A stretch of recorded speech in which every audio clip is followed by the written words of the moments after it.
मेरा नाम अली मर्दान है और मेरा ताल्लुक़ पुलिस सर्विस ऑफ पाकिस्तान से है और 39 कॉमन से मेरा ताल्लुक़ है। बेसिकली मेरा ताल्लुक़ जो है वो डिस्ट्रिक्ट कशमोर सिंध से है। मैंने अपनी इब्तदाई तालीम जो है वो लाड़काना में हासिल की, कैडेट कॉलेज लाड़काना में। और उसके बाद जो है वो मैंने इंजीनियरिंग में ग्रेजुएशन की है 2009 में।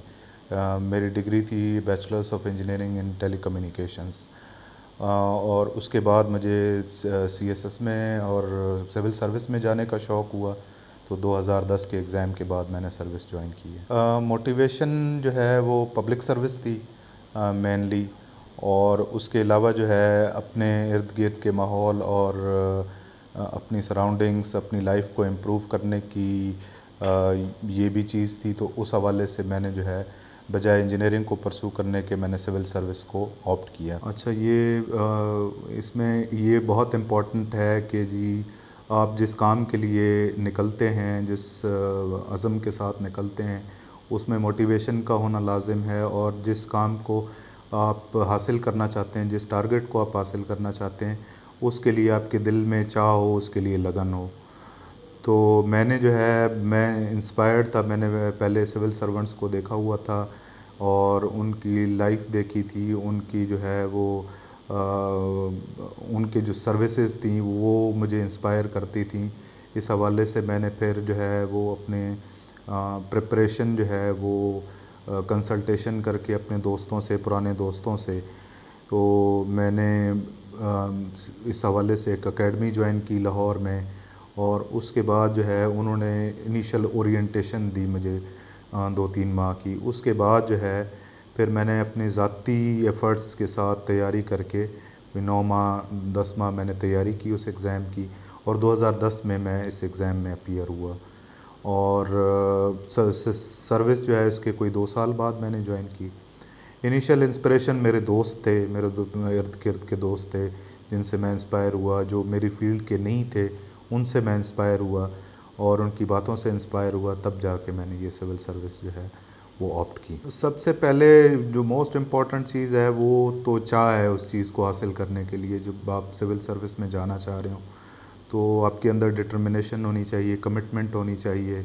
कमिटमेंट बहुत इम्पॉर्टेंट इंग्रेडिएंट है एक चीज़ को हासिल करने के लिए। और फिर ये भी हो कि जी अगर आप उस सर्विस में जा रहे हो, उस जगह पे, उस नौकरी में जाना चाह रहे हो, तो आपका दिल हो कि मैं ये नौकरी करना चाहता हूँ।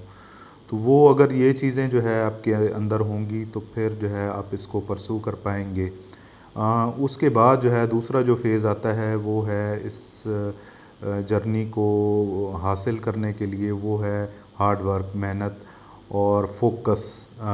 जो चीज़ें इम्पॉर्टेंट हैं एग्ज़ाम को पास करने के लिए और फिर इंटरव्यू को जो है पास करने के लिए, वो चंद एक इंग्रेडिएंट्स हैं जो मतलब जो है ना, मैं अगर आपको बताऊं तो सबसे इम्पॉर्टेंट चीज़ है कि सीएसएस का जो एग्ज़ाम है वो एक रिटन एग्ज़ाम है। उसका मेजर चंक और मेजर पार्ट जो है वो रिटन एग्ज़ाम है। तो जब आप रिटन की बात करते हैं, रिटन में आपका एक्सप्रेशन आ जाता है, आपका चेहरा नहीं होता। जब कोई बंदा आपकी पेपर और कॉपीज़ को चेक कर रहा होता है तो उसमें आपकी जो लिखाई है, जो आपका एक्सप्रेशन है, जिस तरह आप चीज़ों को जो है वो ऑर्गेनाइज़ करते हो, कोहेजन में लाते हो और अप्रोप्रिएट और फोकस्ड रहते हो एक सवाल के हवाले से, एक टॉपिक के हवाले से, तो वो चीज़ें जो है आपको हेल्प करती हैं। आपका एक पोर्ट्रेयल और एक पिक्चर बनाती हैं मतलब रीडर के सामने। तो बेसिक आपका जो टारगेट होना चाहिए वो ये हो कि जी जो ये जो चीज़ मैं लिख रहा हूँ एग्ज़ाम में, तो इसको जो मेरा रीडर है जो पढ़ रहा है तो उसके जहन में एक पिक्चर बनना चाहिए, बजाय इसके कि वो मेरी मतलब एक्सप्रेशन को और मेरे सेंटेंसेस को, मेरे पैराग्राफ्स को पढ़ के बोर हो, बल्कि वो उसमें उसमें वो इंटरेस्टेड हो जाए कि जी ये बंदा जो है इसमें क्या लिखना चाह रहा है। इसने इसमें जो है वो अपना वर्जन भी दिया हुआ है और उसके अलावा जो टॉपिक से रिलेटेड फैक्ट्स एंड फिगर्स हैं वो भी इसको आते हैं, इसको टॉपिक के ऊपर ग्रिप भी है।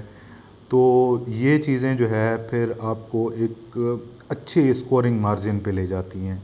अगर ये चीज़ें ना हों तो फिर जो है अब अगर आप हैफ एज़र्ड चीज़ें लिखेंगे तो वो बहुत ही मतलब स्केची सा फिगर बन जाता है रीडर के सामने, और वो डिसइंटरेस्टेड हो जाता है आपकी चीज़ को जो है ज़्यादा परसू करने में, देखने में।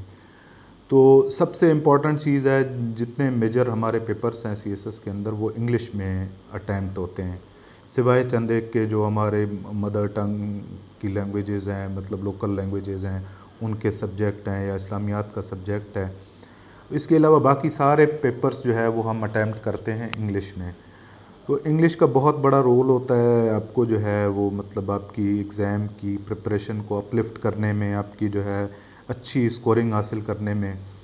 तो वो बेहतर होगा आपका, तो आप फिर मतलब जो है उस चीज़ को मेनली जो हमारा बेसिक सब्जेक्ट दो होते हैं इंग्लिश के, एक तो इंग्लिश का ऐसे होता है और कंपोजिशन होते हैं।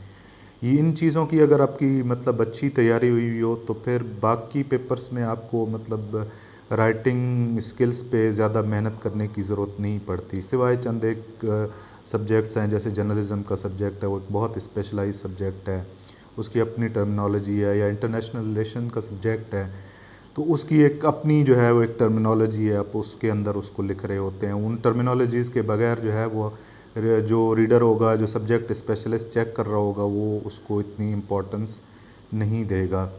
तो इंग्लिश की एक्सप्रेशन को कुछ लोग जो है वो, कुछ लोगों का बेसिक बना हुआ होता है बहुत बचपन से ही, मतलब जो है उन्होंने इंग्लिश की स्टडी की हुई होती है, राइटिंग स्किल्स अपनी इम्प्रूव की हुई होती हैं, और कुछ लोगों को लेट स्टेजेस पे जो है ना इस पे मेहनत करने की ज़रूरत पड़ती है। मोस्टली जो मैंने देखा है सीएसएस प्रिपरेशन में अपने कोलीग्स को, दोस्तों को, जिन लोगों ने राइटिंग की प्रैक्टिस नहीं की और सिर्फ स्टडी करते रहे उस चीज़ की, उनको स्कोरिंग में बहुत ज़्यादा प्रॉब्लम हुआ और एग्ज़ाम को पास करने में भी उनको बहुत ज़्यादा प्रॉब्लम हुआ। तो जब आप जो है वो ये राइटिंग स्किल्स आपकी नहीं बनी हुई इस स्टेज पे, जब आप सीएसएस का एग्ज़ाम की प्रिपरेशन कर रहे हैं, तो मेरा ये मशवरा होगा, जो मुझे मेरे उस्ताद थे, मेरे उस्तादों ने जो उस वक़्त मुझे सिखाया वो यही था कि जी आप रोज़ाना की बुनियाद पे जो है वो इंग्लिश के पैराग्राफ्स, चंद एक दो पैराग्राफ रोज़ाना लिखा करें, और उन पैराग्राफ्स को हर जो है एक वीक के बाद उनको पेरियूज़ल करें, उनकी स्टडी करें कि आपने जो है वो मतलब लास्ट अपने वीक के पैराग्राफ्स में क्या लिखा था। उनकी दो उसके जो है ना अप्रोचेज़ हो सकती हैं। एक अप्रोच ये हो सकती है कि आप किसी जो है वो लर्नेड जो है वो किसी ऐसे के एक्सपर्ट को वो अपनी ऐसे शो करवाएं, और दूसरा ये है कि जी आप उसकी सेल्फ़ असेसमेंट करें। तो सेल्फ़ असेसमेंट उसकी होगी तो उसमें ये होगा कि जी आपको अंदाज़ा होगा कि मैं कहाँ पे मेरी कमी बेशी है, उसको मैं कैसे इम्प्रूव कर सकता हूँ। और जब ये चीज़ें आप जो है कंटिन्यूअसली करते जाएंगे तो एक मतलब जो है ना आपकी एक्सप्रेशन भी इम्प्रूव होगी, आप अच्छे जुमले लिख पाएंगे, आप बहुत अच्छी वोकैबुलरी और अप्रोप्रिएट वोकैबुलरी उसके अंदर लिख पाएंगे। तो इससे जो है आपका ऐसे का टॉपिक और सब्जेक्ट जो है वो कवर हो जाता है। दूसरा सब्जेक्ट है कंपोजिशन का, इंग्लिश कंपोजिशन का। वो एक बहुत ट्रिकी सा सब्जेक्ट है, हमारे ज़माने में बहुत ट्रिकी हुआ करता था। टिपिकल उसके बुक्स भी अवेलेबल हैं, उसमें मतलब वोकैबुलरी के हैं, सिनोनियम एंटोनियम्स हैं, और फिर जो है वो एक प्रेसी आपको लिखनी पड़ती है। तो जो प्रेसी है वो मोस्ट इम्पॉर्टेंट इंग्रेडिएंट है कंपोजिशन के पेपर का। उसमें जो है ये चीज़ बहुत इम्पॉर्टेंट है कि आपने प्रेसी की प्रैक्टिस की हुई हो। प्रैक्टिस के बगैर वो अगर आप समझेंगे कि मैं स्टडी करूँगा और उस वक़्त उसको रिप्रोड्यूस कर पाऊँगा, लिख पाऊँगा, तो ये मैं समझता हूँ जो है ये एक फ़िल्म सी बात होगी। तो इसमें आपकी अगर मेहनत होगी, आप जो है इसको अर्लियर ही इसको जो है वो स्टार्ट से ही इसको मतलब अप्रोच करेंगे तो ये चीज़ें। अगली जो चीज़ है वो सब्जेक्ट सिलेक्शन का होता है। सब्जेक्ट सिलेक्शन जो है सीएसएस में बहुत इम्पॉर्टेंट है कि आपकी एक्सपर्टीज़, आपका इंटरेस्ट किन सब्जेक्ट्स में है, और स्कोरिंग सब्जेक्ट्स कौन से हैं जो अच्छा स्कोर देते हैं, और मतलब जो है इनकी प्रिपरेशन में कोई ज़्यादा टाइम नहीं लगता। तो वो चीज़ें, वो सब्जेक्ट सेलेक्ट करने चाहिए। आपकी रेलेवेंट फील्ड से रिलेटेड सब्जेक्ट्स हों तो वो बहुत इजी हो जाते हैं आपके लिए, आपको एक्स्ट्रा स्टडी नहीं करनी पड़ती। जो आपकी फील्ड से, आपकी जो आपकी बैकग्राउंड एजुकेशन है उसके बाहर के आ जाते हैं, तो उसके लिए आपको कुछ ज़्यादा मेहनत करनी पड़ेगी, मतलब स्टार्ट से ही, बैकग्राउंड से ही, शुरू से ही, मतलब जो है ना उसको फंडामेंटल्स से लेना पड़ेगा। तो वो बहुत मुश्किल होता है इसमें। मतलब ये सब्जेक्ट सिलेक्शन अगर आपकी अच्छी होगी तो आप अच्छा स्कोर कर पाएंगे और आपका जो कलेक्टिव स्कोर होगा वो बहुत बेहतर होगा। ये जितने भी मतलब जो है ना ऑप्शनल के सब्जेक्ट्स हैं आपके, इनका जो है डिपेंडेंस आप जब आप उसको रिप्रोड्यूस कर रहे होते हैं पेपर में, वो आपकी जो है ना आ रहा होगा ऐसे के पेपर की प्रिपरेशन से। तो उसकी जितनी अच्छी प्रिपरेशन होगी आप यहाँ पे जो है ना बहुत अच्छा स्कोर कर पाएंगे। इंटरव्यू इसके बाद का फेज़ है, वो भी मतलब जो है ना उसके लिए आपको प्रैक्टिस करने की ज़रूरत पड़ती है।